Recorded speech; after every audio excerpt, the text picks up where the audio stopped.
इतिहास की 12 की बुक का चैप्टर 14 भारत का विभाजन एवं आलिखित स्रोतों से इसका अध्ययन। इस चैप्टर को हम लोग देख रहे थे और इस चैप्टर में 5 से 6 वीडियो अपलोड किए जा चुके हैं। इसमें हम बात कर रहे थे कि भारत के विभाजन के बारे में। तो भारत का विभाजन जब हुआ तो जब भारत को आज़ादी मिली तो ये आज़ादी जो है भारत को समग्र रूप में नहीं मिली, भारत को टुकड़ों में आज़ादी मिली, क्योंकि भारत को आज़ाद कर दिया गया लेकिन भारत को बांट दिया गया भारत और पाकिस्तान में। तो इस तरह से भारत का विभाजन हुआ। लेकिन भारत के विभाजन के पूर्व की जो घटनाएं थी उन घटनाओं को क्रमबद्ध तरीके से हम इस चैप्टर में जानने का प्रयास कर रहे थे। तो लास्ट जो वीडियो था उसमें हम बात कर रहे थे गांधी जी के द्वारा शुरू किया गया आंदोलन भारत छोड़ो आंदोलन। तो भारत छोड़ो आंदोलन जो था उसमें गांधी जी पूरी तरह से अब कटिबद्ध हो चुके थे कि अब ब्रिटिश सरकार से किसी भी तरह की मदद की उम्मीद या फिर किसी भी तरह की उनसे हमदर्दी की उम्मीद या फिर ये मानना कि वो हमारे साथ कुछ अच्छा करेगी, ये सारी उम्मीदें अब उनकी टूट चुकी थी। अब वो उन पर बिल्कुल भी विश्वास नहीं कर रहे थे। अब ये सीधे तौर पर अब ना तो वे आंशिक औपनिवेशिक स्वराज की बात पर बात करना चाहते थे और ना ही पूर्ण स्वराज, ना ही औपनिवेशिक स्वराज की बात करना चाह रहे थे। वो अब सीधे तौर पर सत्ता का हस्तांतरण चाहते थे। मतलब अब पूरी तरह से स्वराज चाहते थे कि हमारा देश है, इस पर शासन करने का अधिकार हमारा होगा। स्वराज मतलब हम राज करें। तो इस तरह से वो सत्ता का हस्तांतरण चाह रहे थे कि सत्ता जो है ब्रिटिश सरकार से लेकर भारत के नेताओं को दे दिया जाए ताकि भारत के लोग ही भारत पर शासन करें। इस उद्देश्य से भारत छोड़ो आंदोलन शुरू किया गया और ये जो आंदोलन था वो काफ़ी तीव्र गति से पूरे देश भर में फैल गया। भारत छोड़ो आंदोलन जो शुरू किया गया तो इसके शुरुआती दौर में ही ब्रिटिश सरकार ने जितने भी चोटी के नेता थे, जिनमें महात्मा गांधी थे और भी जितने भी नेता थे, उन सभी नेताओं को गिरफ्तार कर लिया गया, उन्हें नज़रबंद कर लिया गया कितनों को। तो इस तरह से देखा जाए तो आंदोलन जो है वो पूरी तरह से नेतृत्व विहीन हो गया था। मतलब अब आंदोलन को नेतृत्व प्रदान करने वाला कोई नेता नहीं बचा था। लेकिन फिर भी सभी नेताओं की गिरफ्तारी के बाद भी और आंदोलन के नेतृत्व विहीन होने के बाद भी आंदोलन बहुत ही तीव्रता से चलता रहा। जितने भी सरकारी पदों पर जो लोग थे उन लोगों ने सरकार के प्रति असहयोगात्मक नीति अपनाई और हर जगह धरना प्रदर्शन होने लगा। तो ये आंदोलन बहुत ही तीव्रता से चला। जब आंदोलन की स्थिति इतनी ज़्यादा भयावह हो गई और ब्रिटिश सरकार को यह अनुभव होने लगा कि अब जो है स्थिति को संभालना बहुत ही मुश्किल हो रहा है और अब उन्हें भी कहीं ना कहीं ये एहसास हो गया था कि अब ज़्यादा दिनों तक वो यहाँ पर शासन नहीं कर पाएंगे। ऐसे में फिर गांधी जी ने जो है 21 दिन का उपवास रखने की बात कही कि वो अब 21 दिन का उपवास रखेंगे। जब उन्हें आगा खां के महल में नज़रबंद करके रखा गया था वहाँ पर, तो इस बात से भी पूरे भारत में ये जो है शोक की लहर दौड़ गई और सभी गांधी जी को कुछ हो ना जाए इस डर से ब्रिटिश सरकार पर दबाव पड़ने लगा कि गांधी जी को रिहा कर दिया जाए। और गांधी जी की रिहाई को लेकर भारत की जनता भी काफ़ी दबाव बना रहे थे ब्रिटिश सरकार पर। तो हर तरह की बातों को सोचते हुए फिर गांधी जी को जब उनकी हालत दिन प्रतिदिन बिगड़ती जा रही थी तो उपवास के कारण तो उन्हें फिर आज़ाद कर दिया गया। तो जब गांधी जी और बहुत सारे नेता जिनको गिरफ्तार किया गया था उन सब की रिहाई हो गई और वो नेता जब बाहर आकर देख रहे हैं कि उन्हें जिस तरह से भरोसा हो नहीं था कि आंदोलन के नेतृत्व विहीन होने के बावजूद भी आंदोलन इतनी तीव्रता से और इतनी अच्छी तरह से चलेगा, लेकिन ये आंदोलन बहुत ही तीव्रता से रहा और चला और काफ़ी असर इस आंदोलन का देखने को मिला। इसके बाद हमने देखा कि गांधी जी और मुस्लिम लीग के बीच में समझौता कराने के लिए सी राजगोपालाचारी योजना भी प्रस्तुत किया गया। उसमें ये बात कहा गया, दोनों को, कांग्रेस से और मुस्लिम लीग से, दोनों से ये कहा गया कि अगर आप लोगों को आज़ादी चाहिए तो फिर आप दोनों को मिलकर इसके लिए कार्य करना पड़ेगा, क्योंकि पूर्ण स्वराज के लिए मिलकर काम करना पड़ेगा। पर सी राजगोपालाचारी योजना जो था वो भी सफल नहीं हो सका।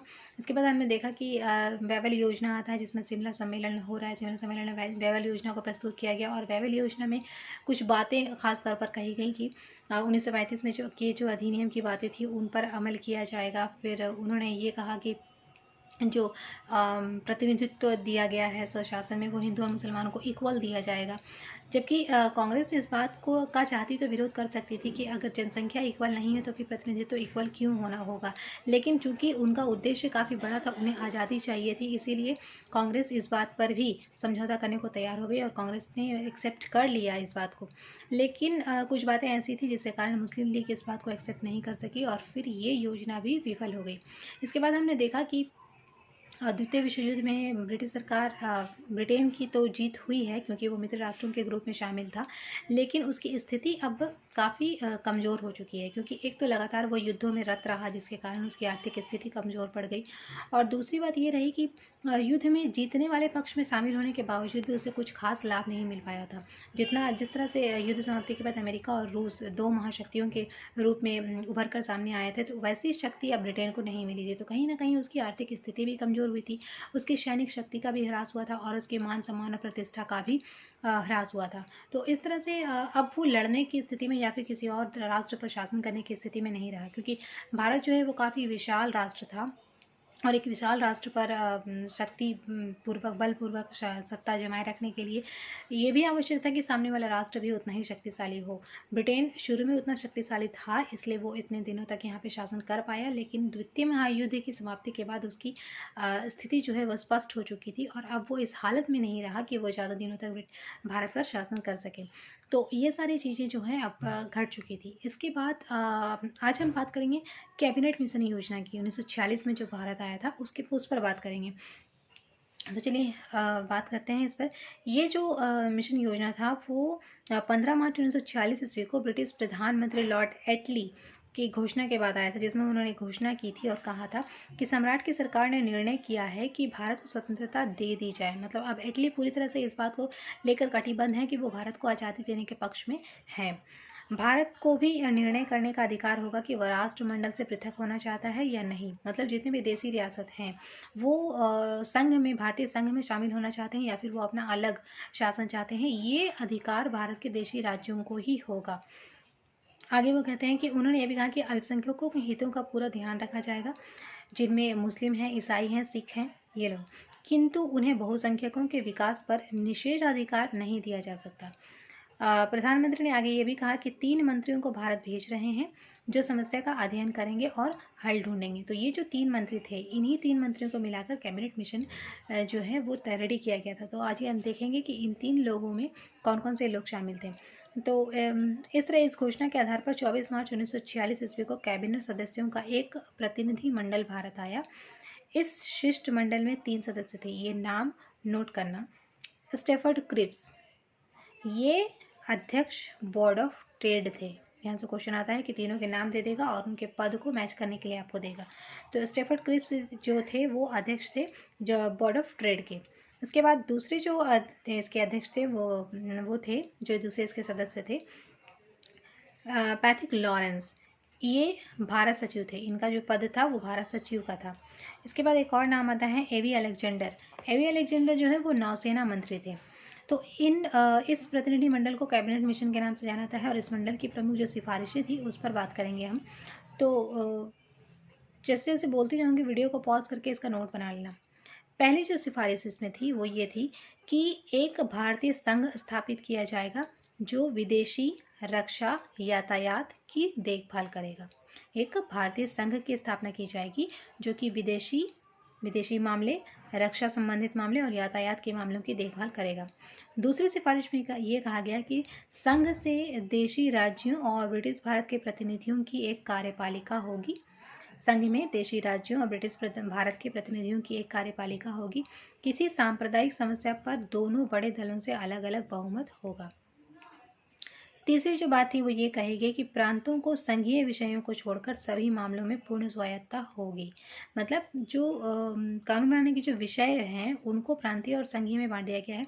तो प्रांतों को संघीय विषयों में कानून बनाने का अधिकार नहीं है, संघीय विषयों को सिर्फ कानून बनाने का अधिकार सिर्फ संघ को होगा और प्रांतों को संघीय विषयों पर कानून बनाने का अधिकार नहीं होगा। नेक्स्ट जो इसमें कहा गया वो ये कहा गया कि भारतीय प्रांतों को 3 वर्गों में बांटा गया। इसको भी थोड़ा ध्यान से समझने का प्रयास करना।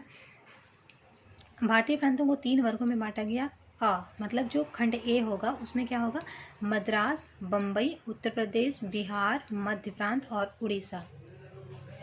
दूसरा जो खंड होगा खंड बा, उसमें होंगे पंजाब, सीमा प्रांत और सिंध। और जो तीसरा समूह होगा जिसमें बंगाल और असम होंगे। ओके, नेक्स्ट है जो सिफारिश जो कही गई थी उसमें कहा गया कि संघ तथा इन समूहों के संविधान में एक धारा ऐसी होगी जिसके अनुसार किसी भी प्रांत को संविधान की धाराओं पर पुनर्विचार का अधिकार होगा। यह अधिकार पहले 10 वर्ष के लिए और फिर प्रत्येक 10 वर्ष बाद पुनः होगा। छठी जो सिफारिश थी उसमें ये कहा गया कि रियासतों को अधिकार होगा कि वे जिन विषयों को चाहें उन्हें संघ को दें। ज्यों ही संविधान अस्तित्व में आएगा ब्रिटिश सर्वोच्चता समाप्त हो जाएगी। तो ये थी संघ की सिफारिशें। इस वीडियो में इतना ही रखते हैं। नेक्स्ट वीडियो में हम इसी पर आगे बात करेंगे और इसी टॉपिक को आगे बढ़ाएंगे। Thank you.